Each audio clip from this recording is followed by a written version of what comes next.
Yeah, that's a little better. Okay, I wanted to mention one thing. We spoke about Yosef, who speaks to the brothers Koshos, and we traced the chain of negativity or abuse, whatever word you would use. We traced it from Yosef, who speaks Koshos, and Yeshaya Perikutes predicts the downfall of Mitzrayim by them having a melech adonim kosher, and then in fact was what happened in our story where Paroi learned to be kosher and was unmoved by the dangers that his nation was facing. So the problems, the deficiencies of character were transferred from Yosef, who was the hero of Mitzrayim, but acted a certain way, to Paroi. We talked about the koshos and how it appears in the story. We also spoke about the fact that that the Navi Omois puts together the abuse that the brothers treated Yosef with, and takes that further into the way Yosef treated Mitzrayim and abused them and took advantage of their state, of the hunger. So basically there's a theme. The theme is that suffering begets suffering and abuse begets abuse. And it's like a galgal. But the point is, I was in Sorah that Yosef, who's kosher, and the Navi Yeshaya talks about the Melech Az and Adonim kosher. So similarly, Yaakov cursed Shimon and Levi, who started this whole thing, and he said, "Or apom ki oz ve'rosam ki koshasa." So the Az and the kosher starts with Shimon and Levi, who then pass it on to Yosef, who then passes it on to Paroi. That's the sequence. Okay, so now we're up to Perek Mem Beis Pasuk Chov Gimel. The brothers were just having a whole conversation about their guilt, and this is sort of parenthetical, right? Because if you remember, Yosef told them. He says after 3 days in jail, he takes them out and says, "Here's what we're going to do. You're going to live. Here's the plan. One of you, Achichem Echad, one of you should be locked up, and you go home." And then we have this break in the narrative, where there's this whole conversation, and now we're going to learn about Yosef's reaction to it. And then it's sort of going to resume with one of them being locked up. But it's important to realize that, as we'll see, this is not just a parenthetical break, it's something changes in the actual narrative. In other words, you could read it as, okay, everything's going along, and by the way, there's a conversation going on, but you'll see that the story sort of changes, and the conversation has an effect. It's not just an aside, it actually has an effect on the flow of the story, as we'll mention. Okay, just parenthetical. But right now we're in the conversation, and now we're up to Pasuk of Gimel. Yosef's overhearing the conversation. V'heim lo yodu ki shemei Yosef. They didn't realize that Yosef was Shemea. And here, of course, Shemea means to understand. Ki hamelitz beinoisam. So everyone reads the pasuk as follows. Melitz means an interpreter. Because the word melitza means explanation. The pasuk says in Mishlei Perek pasuk vav lahavin moshel umelitza. So the moshel is a moshel, and melitza is the meaning of the moshel. Okay, so it's like meaning. So melitz is someone who could make things that seem to be gibberish, make them have meaning. And they have the pasuk in Tehillim Kufri Tes, "Manimlutzu lechiki imrasecha," that your words, Hashem words, are nimlutzu lechiki, which would mean that they're meaningful. They have something that there's a message, an important message. And related to that, by the way, is lates, because a late is someone who spins words, gives a certain angle on it, in a negative way. It's like a spin artist, So someone who could turn a word. And malitza is finding the sense behind a word, right? Specifically in this context, in a different language. Okay, so Hameletz ben Yosef, between Yosef and the Achim, there was typically an interpreter when they had the conversations. Therefore, that's what made them not suspect that Yosef understands their language, and therefore they spoke candidly in the presence of Yosef. Okay, but when you read this pasuk and you say, wait a second, the words Hamelitz ben Yosef don't say usually, or was. It doesn't specify a time, which would suggest that the Melitz was there currently. But then, why are they speaking? But then the Melitz is going to hear and report, right? So Rashi, the Radak, say, okay, Melitz bin, and they sort of add to the Pirush of the Pasuk, Melitz, it means he was. But now for some reason he was gone, which is also not clear. Why was he gone? They're in the middle of this whole conversation, right? Yosef says, here's what we're going to do. So the Melitz left, exit Melitz. Then this conversation happens when the Melitz is not there. But then notice in the next pasuk, Yosef is talking to them. It says explicitly, "Vaydaber alayhim." So the Melitz must have then come back in. Something a little bit problematic about that, right? So number one, I want to what? What do you mean? I mean, how would you have said it if you were actually saying there was a translator? You would you were setting a scene. You would set the scene. You'd say. Normally there's a Melitz Belaysom. Yeah. And then Yishmei Yosef. Well, I don't know. I'm not sure. Right. I don't know. I'm not about that. That's interesting. The word order. The word order is also a little bit. No, I don't know if that's true. You mean the pasuk would? You're saying the pasuk could have set up. Could have set the scene. Yosef, because let's think about it like this. Let me to be matim your question. Part of the Melitz thing, shtick, is that Yosef is pretending to be a Mitzri. Right. Okay. So we could have had earlier in the story Yosef was Yosef. He saw his brothers. And he spoke to them through a Melitz, and the Mepharshim would say, "Okay, you know why the Torah tells us that? Because look later, it's going to say they spoke in front of him, and they didn't realize he understand." So it's interesting, right? Why does the Torah choose to throw it in here? Right? It's like this afterthought, right? If it's part of Vayishmei Yosef, right? Interesting. It's a little bit interesting. Interesting. That's a very interesting question. Okay. Fine. And it doesn't even. So I want to point out that Shrek, right? First of all, because that suggests maybe a different pshat. There's a strange picture of Belezer, which no one knows what to make of it. The picture of Belezer says that Yosef was called the Melitz. And why is he called the Melitz? Because he speaks 70 languages. And it's reading it into this pasuk. But the question is, how do you read that into this pasuk? Okay? So we have to figure that out. I'm not going to go into that. The point is the simple reading of the pasuk, the way everyone reads the pasuk, they didn't know that Yosef could understand because because originally there was a Melitz who wasn't currently there. No, but then they should. Why do they think he doesn't understand? They had no idea. They did because if Yosef is the Melitz. He wasn't the Melitz right. Okay, well, that's the problem. Where do you see the pasuk? No, so how do you read that into the pasuk? That there was a different. Fine. How do you read? But how do you read into the pasuk? It's talking about Yosef. So it suggests that they had a different reading of the pasuk. And Taka, the Pashto reading of the pasuk, which is that the Melitz was originally there, has problems with that because why wasn't he there now? And the pasuk doesn't say originally. Okay. Now, but in the etzem idea over here, lo yadu ki shemei Yosef, lo yadu ki lo yadu, no shaykhs. Okay, no shaykhs, unacceptable, and no shaykhs. Okay, next, no, because whatever. First, you have to have my theory about how that happens, and then, okay, we can talk about that afterwards if you want. Not because it's not minion. I will tell you fascinating things about that. Okay, so now this whole business of language and recognizing language, of course, is very important in the story. We have in the Mizmor. The Mizmor of the Aleph, it talks about Yosef going out to Hatzotzaim, Sfas lo yadati eshma. He heard the language that he didn't recognize. So there's this whole thing about who recognizes which language, right? And there's a language of Canaan, and there's a language of Mitzrayim, and there's this language barrier, and it's very significant. So significant that in Yeshaya Perek Yud Tes, where it talks about the downfall of Mitzrayim, and Mitzrayim will eventually come around and serve Hashem. There it says there's going to be 5 cities in the land of Mitzrayim. Dabros Sfas Canaan. Shai Perek Yud Tes Pasuk Yud Ches. Eventually, there's going to be 5 cities in the land of Mitzrayim where they speak the language of Canaan. V'nishbois l'Hashem tzavokos, and they swear to Hashem tzavokos. So the swearing to Hashem, which means fealty to Hashem, loyalty to Hashem, is goes along with the language, right? The language of Sfas Canaan. The language involves words, and the main word is the name of Hashem, and the shvuah, the name of Hashem, for those who speak the language of Canaan. Yosef, who swore Chei Paroi, right, which is, according to the Rambam, is actually, you're not allowed to do that, because of Shmoi Tishaveh. The Rambam holds in Sefer Mitzvah, Shmoi Tishaveh is a mitzvah say that you're not allowed to swear by anything but for Hashem. And of course, here Paroi is a deity. So he's swearing by Paroi, it's like swearing by another god. Yosef here is posing as a non-Sfas Canaan speaker, as a Mitzri, and there's this barrier between them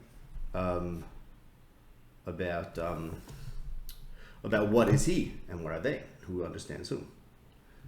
Also in Amos,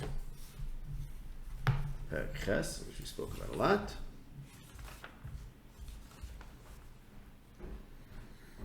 Amos Perek Ches, That's what I referenced before. There it talks about, let's start from Pasuk Dalet. In Pasuk Dalet, first he calls on to those who seek to take advantage of the Evyoin. And he says, Shimu Zais. First of all, we have a Shimu. And what does he want them to be? Shemeya? Ches Dalet and on. The people who take advantage of the Evyoin and say, let's wait till the prices of the grain goes up.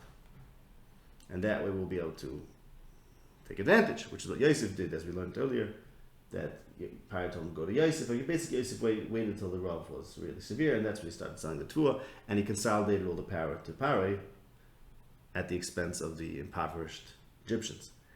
And then the next pasuk talks about selling the Evyoin for shoes, which is the Shvatim, what the Shvatim did to Yosef. So that's what I was referencing earlier, that everyone's abusing everyone else, and Yosef is passing it on to the Mitzvah, right? And then pasuk Zayin, Hashem swears that it won't be forgotten. Meshkach lo netzach. So that's we end of Parshas Vayeshev is Vayishkach Achiu. It's not forgotten forever. And then it talks about the Nile River coming up. Okay. Beseder. Then you look at pasuk Yud Aleph, and it says it's going to be a hunger, and that hunger is going to be the Shemoya as Divrei Hashem. So there's the thing about Shemiya, Shimu Zois, and what do we have to hear? We have to hear there's a Rav, and the hunger represents the Divrei Hashem. And then the pasuk says, pasuk Yud Gimel, that the young people are going to faint in thirst.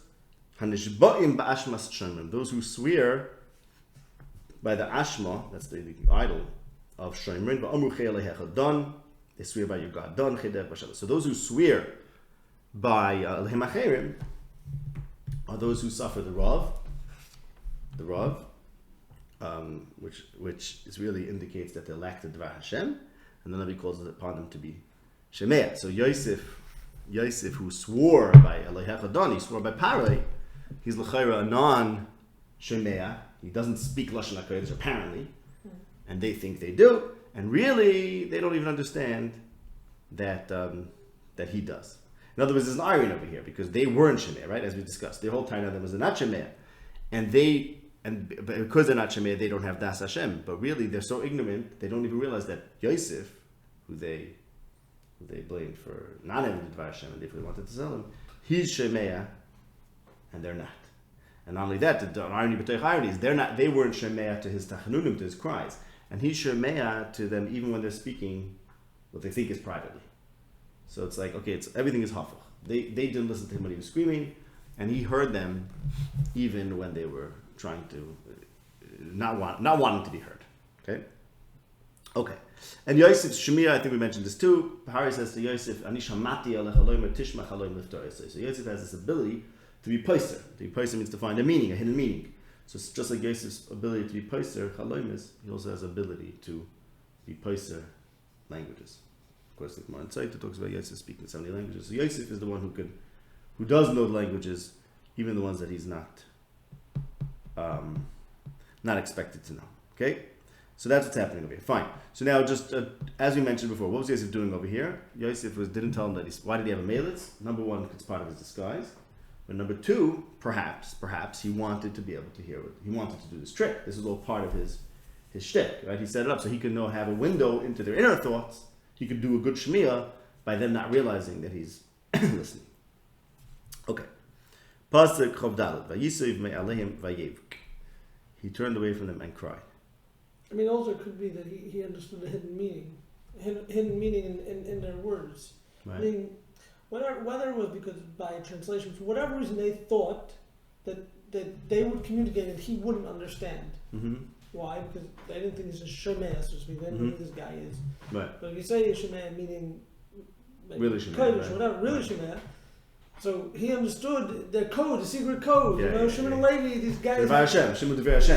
Yeah, he heard it as Devei Hashem. What they really were meant. Yeah, it could be, right. You know, they actually said, "Oh no, what's going to be?" And he understood they meant because he didn't listen to you, whatever, whatever you think it meant. Mm-hmm. No, meaning right. I thought of that too. It could be. Mm-hmm. I mean, this is a pasuk, right? Reuven's words is a pasuk, so there's drushes and there's limudim, and Yosef's shmiya could mean he really was that kind of shmiya. He really heard even if it heard every meaning of it. Even if he didn't, again, we know Yosef wasn't that great. Sometimes he got the meanings wrong, so he misheard. It doesn't mean he understood all of it, but he heard the hidden meanings or whatever that you could hear him hidden meanings. Yeah, okay. Pasuk of Dal, Vayisav me'aleim vayevk. So he turned from them and he cried. Now this crying, Yosef's crying, we have to fit this into the story. Twice more Yosef is going to cry. And there's sort of a progression. Here it says he turned from them and cried. The next time, in Perek Mem Gimel Pasuk Lamed, it says that Yosef was wanted to cry, and he came into the room and he cried there, and then he washed his face and he said, "Bring back the food," right? And then in Parashat Vayigash, when he divulged who he was to the brothers, it says Vayitin Koile bebechi vayishmu b'tzayim vayishma beis pari. So here he turns away and cries. Another time he has to wash his face. It gets it's worse, and he goes into another room and he comes back and he washes his face, the whole thing. And the third time he actually cries publicly on the whole beis pari. So this Yosef's crying is this theme. Why? I don't know. Okay. Vayitzer me'aleim vayoshav aleihem vayidaber aleihem. Okay, so what is this vayidaber aleihem? What did he say? What's it saying? Vayidaber aleihem. Now, but let's look at the next word and let's go back. Vayikach me'itam es shimoin vayeser eser leinehem. And he took from them shimoin. So as I mentioned before, I said, we read the interim as like this aside. Really, there's a plan, right? One of you are going to stay. And then, okay, this sideshow about the conversation, but it actually is something very significant over here. Because Yosef told them, one of your brothers will be locked up. And here the pasuk says, he took from them Shimon. Now that's not what he said before, right? He didn't say, you come. He said, one of you. So let's think about this. He said, one of you will be locked up. And then there's a whole conversation. And then the pasuk says, Yosef said something, and he took. Okay? So that suggests then, and I think some of our say this, but I didn't have time to look this up, that this conversation in the interim somehow affects, influences. Yeah, it influences how this is going to play out. Okay? Now here's one way to say it, and maybe other ways. He said, one of you. Okay, one of you. What happened then? What happens when he say one of you? What's the next thing that they should start thinking about? Which one? Yeah. So you know what happens? So Vayem Rishal Achiv, we're guilty. And Reuben says, I told you not to do it. So basically Reuben's about to throw Shimon under the bus.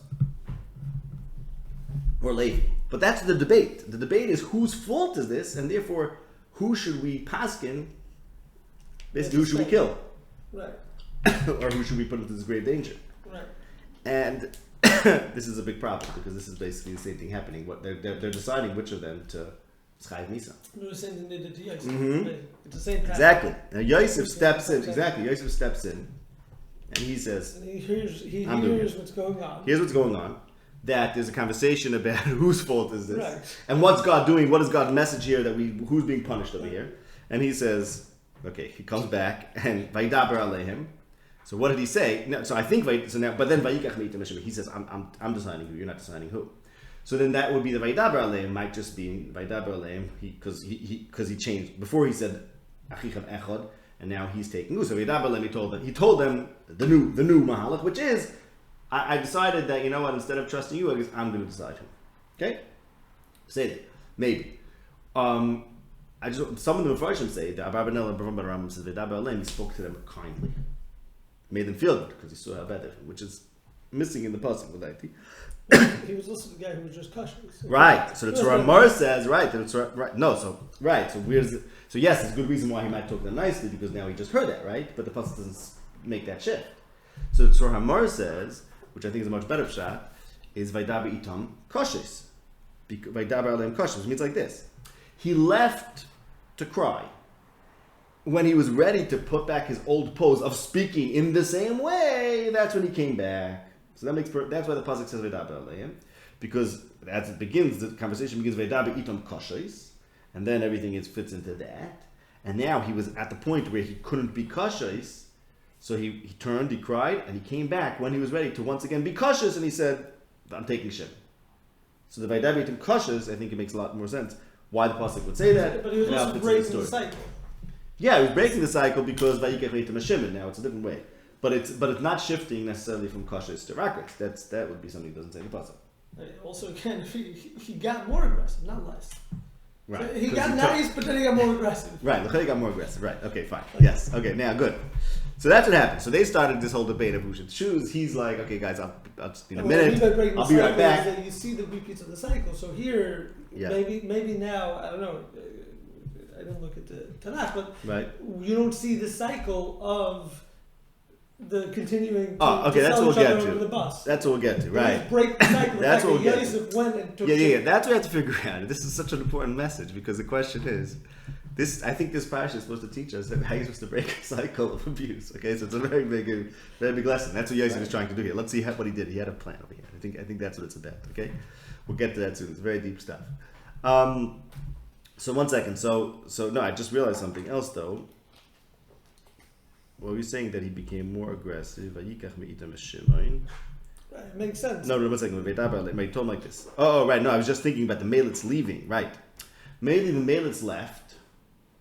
Because he said, one of you stays, the rest of you go. We have nothing left to talk about. It's like his own. Then they had a whole conversation, because they started to be done, who should we make stay? And there's no reason for the males to be there. But now, once Yosef heard that, he changed, and he said, you know what, I'm change of plans. Let's call back the Melitz. So that would answer the problem that I had before about, the Melitz was here, because he's still going to talk to them in the next pasuk. The answer is the next pasuk is introducing a change. Yosef got back involved. When originally he had left it up to them, and therefore there was no reason for him to have a conversation with them anymore. Okay, it's pretty schwer because the Melitz is out, but Yosef is still there. It would be better if somehow he didn't take the break to get his emotions together. Why? Because if you could say he heard them, and then he called the Melitz back. You're right. And then he yelled at them, but then he had to catch his emotions between it. Okay, was that true? Because so did he call the Melitz back? Yeah, but the Pasuk doesn't have to say that. Did he hear them?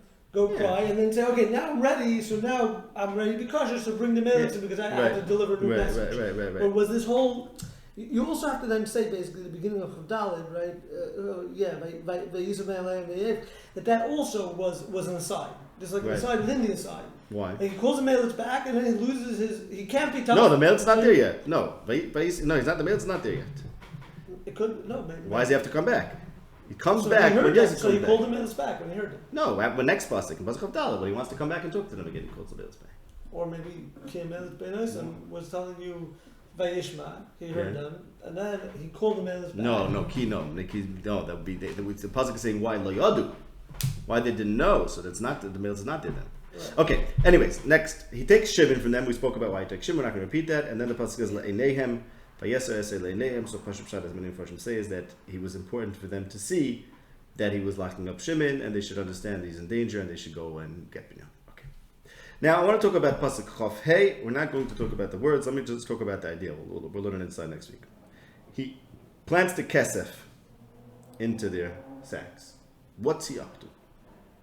What is Yosef up to with this trick?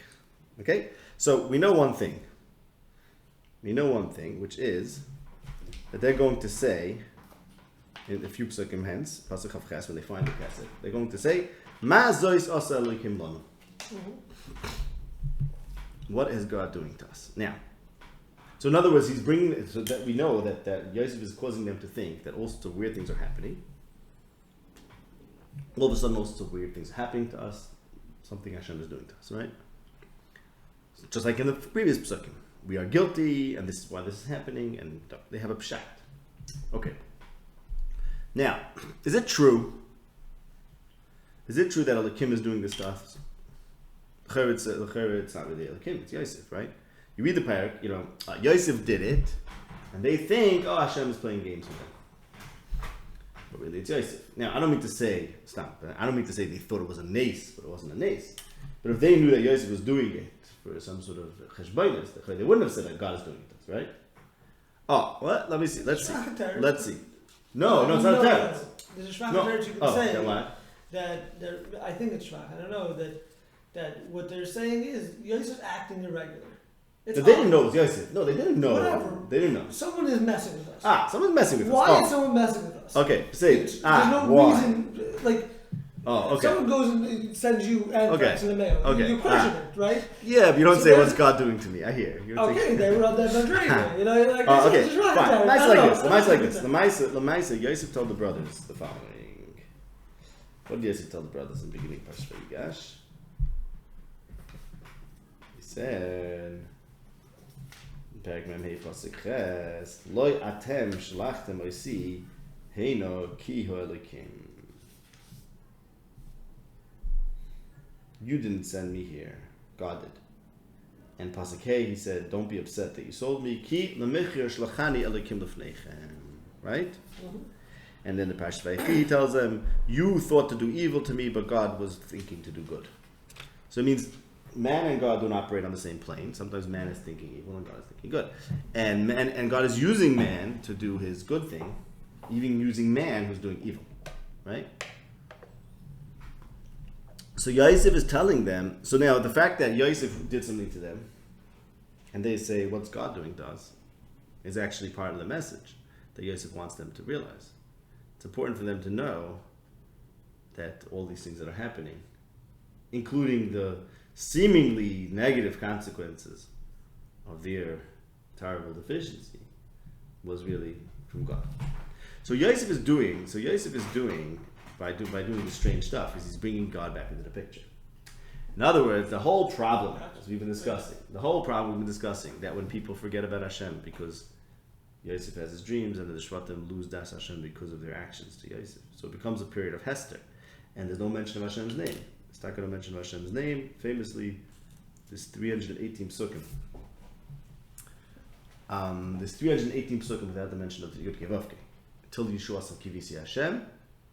And then Arizal says it's from, he points out that it's from when they sold Yosef. Kids, there's like a Hester. There's a Hester that comes with the Mechiras Yosef, right? And Hester means when people don't understand Hashem, they can't talk about Hashem. And Yosef's telling them, he wants them to realize that God is operating in a hidden way, in a way that we can't understand. And that's and that way he's bringing Hashem, he's bringing Hashgacha back into the picture and saying, what's happening to us is not something that we can explain. That doesn't mean it's not something that's part of Hashem's plan. Okay? So by this drip of strange events, he's starting to make them think on this plane of weird things that happen that humans don't understand, also be coming from Hashem. Okay, so now look at Perek Tes and Tehillim. Is that what he's saying in when he talks in Parashas Vayigash? Mm-hmm. Right? That now, when they're together, now the brothers are back together, and now. Now in hindsight, but he's bringing at that point Nevuah is back. Chayra. That's what he's saying. Yeah, but Chiruach Yaakov. Yeah, but Chiruach Yaakov Avim. Yaakov got Ruach HaKodesh again. Yes. No, but he's talking about. He's not talking about then. He's talking about what happened in the interim. These years of when we didn't have Nevuah, that was coming from Hashem. The years of Hester was also coming from Hashem. But the point is, do you have to be out of the Hester to then be able? So you have to be out of it to be able to, in hindsight, to be able to know it, right? Exactly. Yosef's trick is not, but that Yosef, who's the one who initiated going into the Hester, he's saying I can manage it even within the Hester. He went to cycle, he got to manage it. Right. But he also went into the Hester. He's the one who initiated it, and he's the one who can navigate them through it. Most people, afterwards can look back and say, right. Yosef is telling them, look, there's going to be clues inside. And it's going to get very tricky here. Let's see what happens. Let's look at Tehillim and Perek Tes. It's a very tricky thing happening here. Okay. And B'chal, a very tricky thing about this, reading Hester and saying it's God's actions. No, because I'll tell you what's tricky about that, because there's really two things to do with that. Either you say, there's a message from Hashem and therefore I should act. Or you say, well, if it's all God, then there's no need for me to act, right? Which way does it go? In other words, could you use it and say, I understand Hashem is doing something, so I should work with him? Or should you say, well, Hashem is operating without people's cognizance, so therefore let me just do whatever. Okay? We'll see. No, we'll see. Right, but this is what's going to come up very soon. Okay, in Tehillim Perek Tes, which we spoke about last week, or 2 weeks ago rather, about the Drisha of Hashem is Dorish Domim, and there it says, Hashem is Dorish Domim, Hashem doesn't forget, Lo Shochach, and there it says let's look at Pasuk Yud Ches, let's see Pasuk Yud Zayin. Noida Hashem Mishpat. Hashem becomes known when he does his Mishpat, and when the Rasha gets caught in what he himself created. And then Pasuk Yud Ches, Yeshuvu Risham L'Sha'olah Ki Kosh Goyim Shechei Elohim. Those who forget God go down to the Sha'ol. Ki Lo Netzach Yishachach Evyon. The Evyon, as we expressed it, almost referring to Yosef, who was abused, and he was sold for shoes. He's not forgotten Lo Netzach. So Parashas Vayeshev ends Vayishkachehu. Yosef is not forgotten lo netzach. And we spoke in Amos, that pasuk in Amos, lo netzach, nishba Hashem b'gon Yaakov, you won't forget lo netzach, right? And here the pasuk says, those who are shecheach Hashem, go down to Sha'ol. Okay? They go down to Sha'ol. So now, Yosef is teaching them not to forget Hashem. These are Shrei Elohim. They forgot Hashem. They're part of the Vayishkechehu. There's a major hester that they brought on.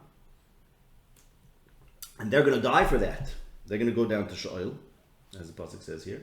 And as Reuven just threatened, basically told them, Dama hine nidrash, like the pasuk says here in Perek Tez, Derish Dama Moisim Zachar, Hashem is out for blood, because he has to write the blood cheshbon.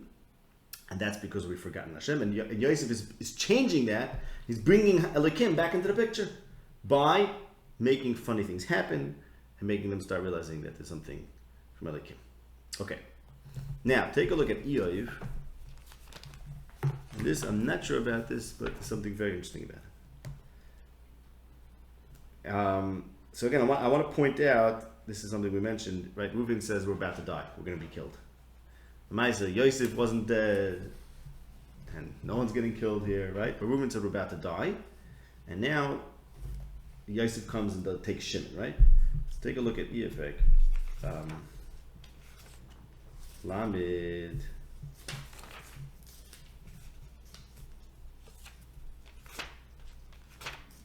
Lamed Beis.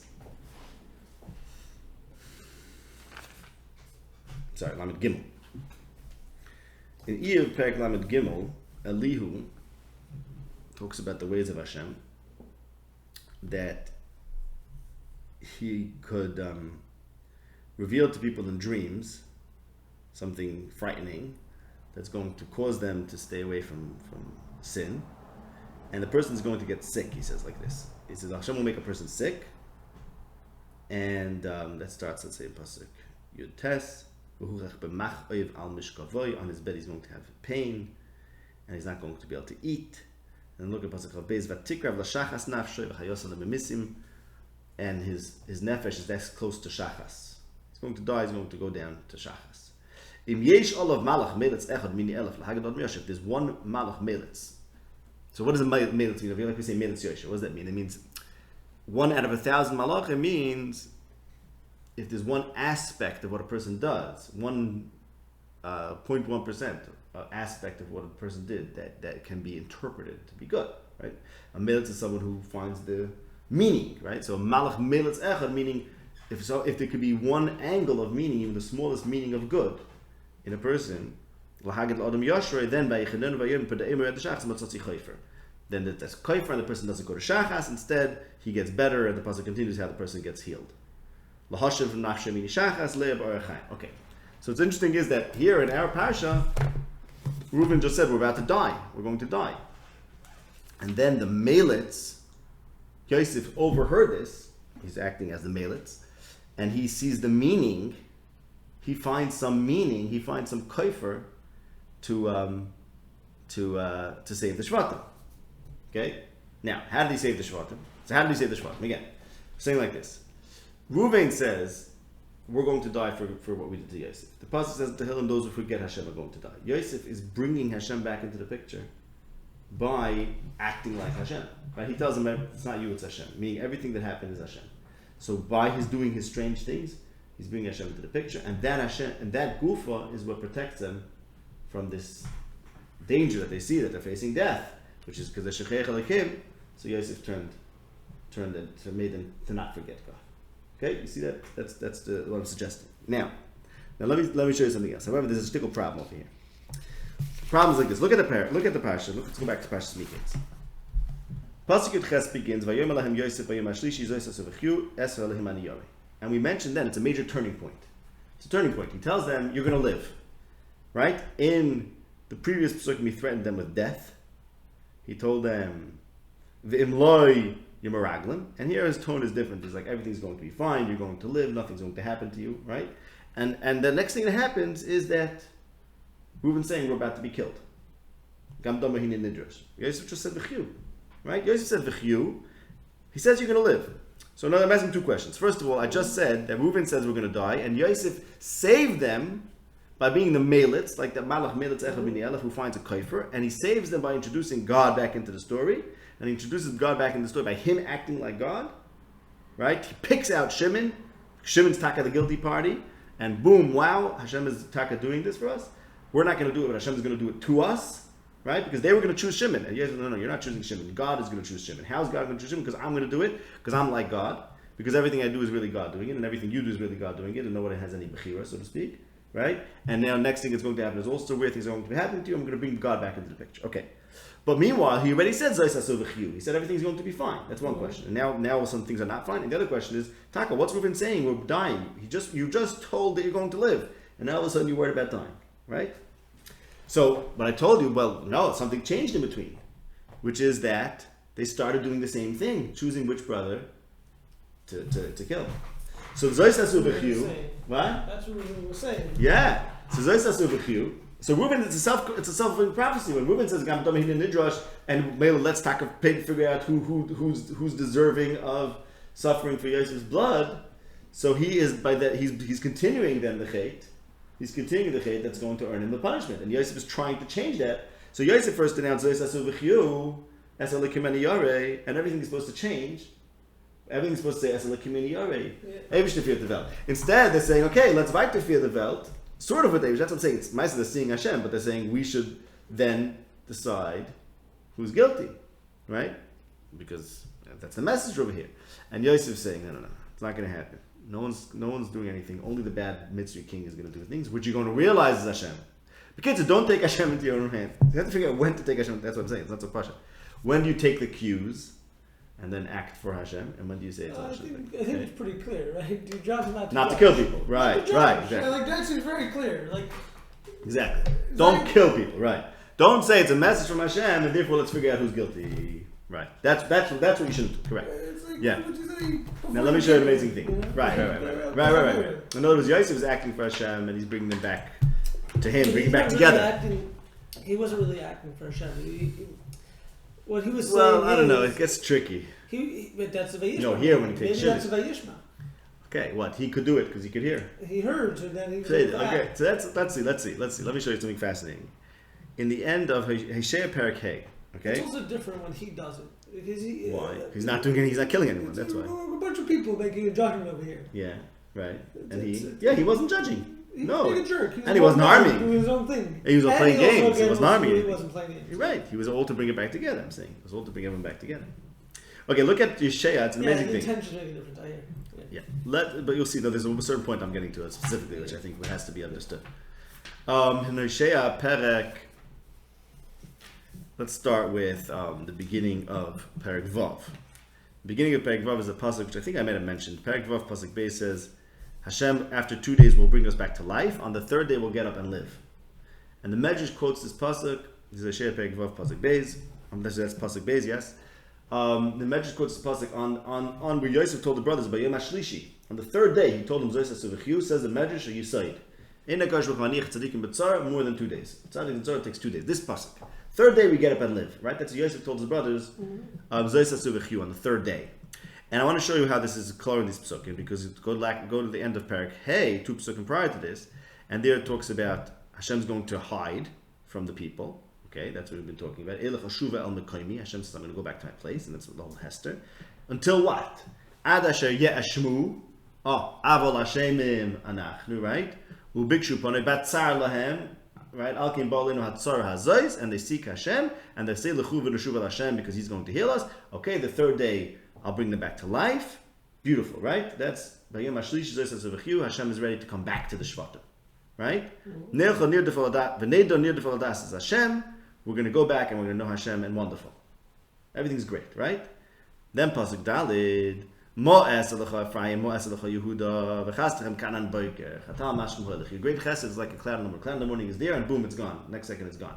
And the tal is wonderful, but then a few minutes later, the tal evaporates. So here you said, okay, we're ready to go back to Hashem. And Hashem says, fine, wonderful, you're ready to come back to me, but what can I do? Your chesed disappears. Alkein chatzabti b'neviim, therefore I killed the Neviim. If you remember, this is Micha has this about the Neviim who don't know the truth anymore. Fine. And they are like a people that were over a bris. And then the pasuk talks about murders, pasuk Tes, murders in Shechem. Okay? So basically, this is exactly the thing that happened in our parak, which is like this. Everything is great. Vayom HaShlishi, Yosef tells him, V'chiu. And everything should be wonderful. But it lasts for all of 2 psukim. Because the next thing you know is the Shvatim are again doing the same thing of saying who is guilty. And because of that, Yosef now has to intervene. He's like, you're not doing it, I'm going to do it. And I'm going to bring God back into the story. I'll find the kaifer by bringing Hashem back into the story, which was not there. Even though Yosef already said B'chiyu, but now Reuven's coming back and bringing death into the picture. And Taka, he's at risk of death. Why? Because they were not being Yedeas Hashem. Because they were repeating the same Avera of choosing which brother, of killing their brother. You got it? Okay. One more thing. Do we see the cycle breaking in Sheh as well? Where? Eventually? What do you mean? No, yeah. It says, look, at the beginning of the parak, it says, L'chuv v'nashuv al Hashem. Yeah, of course. Look. The end of parak it says, Hashem says, Eilach hashuva el mekaymi. I'm going back to my place. I'm going back to heaven. Ad asher yeshmu b'kshupana. Until they feel guilty, seek me out. B'tzar lehem yishachrunani. When they have tzar, they're going to look for me. L'chuv v'nashuv al Hashem.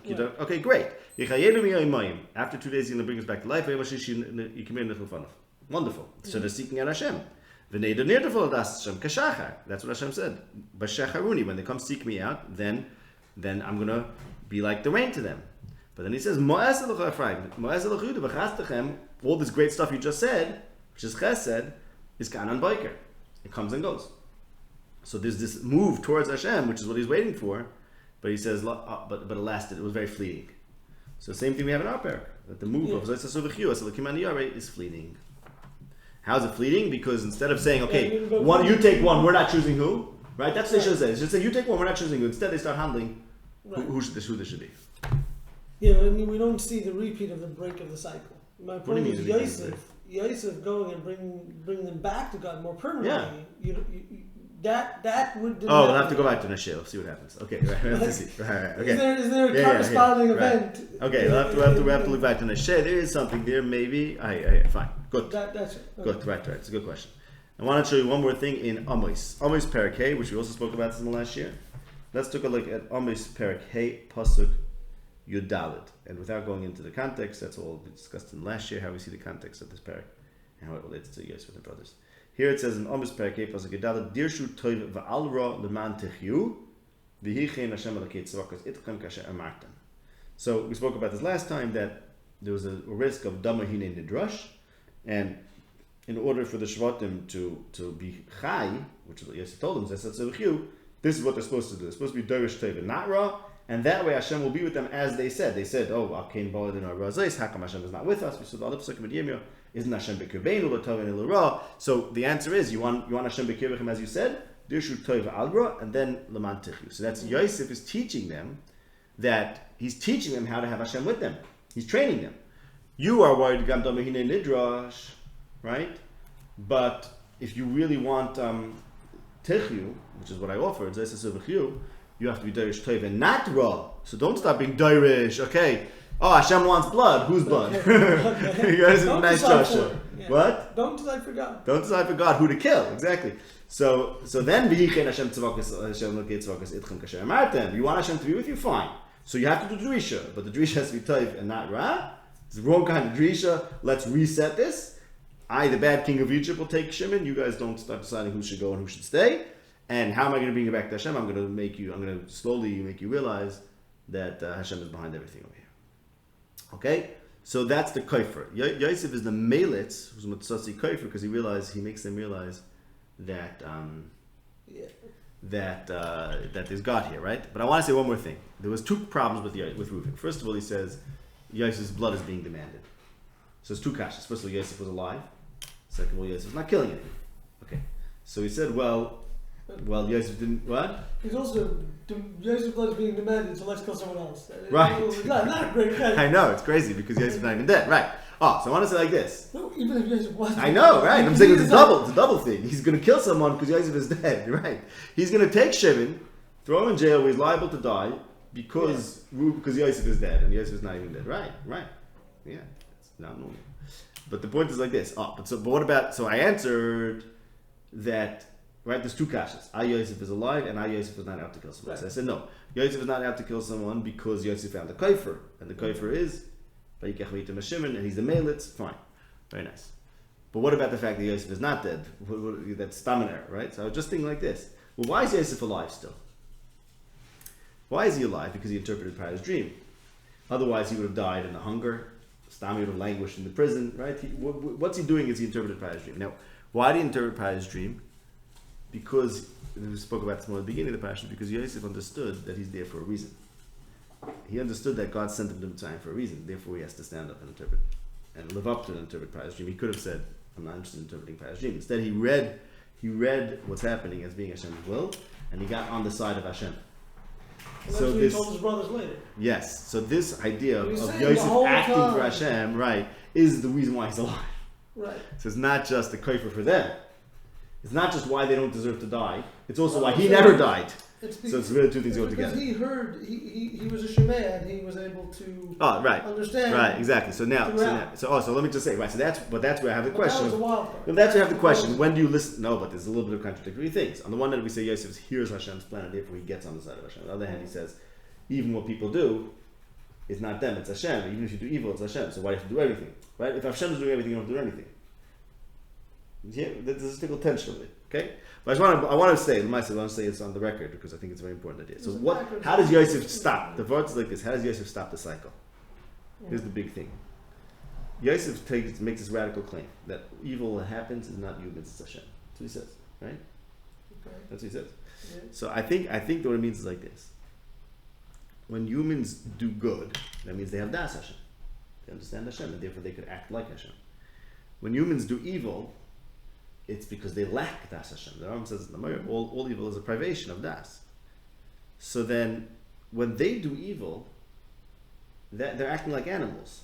Mm-hmm. So they're not acting as agents who truly have, meaning a human only has agency to do good, because then he's acting with das.